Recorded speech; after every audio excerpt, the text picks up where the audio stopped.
Hello and welcome to How to Correct Exposure in Photoshop. Getting the right exposure in camera can be a really difficult thing, especially because cameras have a limited dynamic range. They're not very good at capturing details in the highlights as well as the shadows. Thankfully, we have fantastic techniques that will actually allow you to take the same image and split it out into multiple versions and then combine those versions in Photoshop.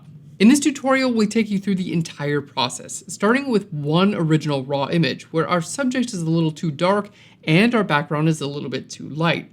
We split it out and then combine everything back together, getting our background and our subject perfectly exposed. You'll also learn object removal and how to draw more attention to your subject.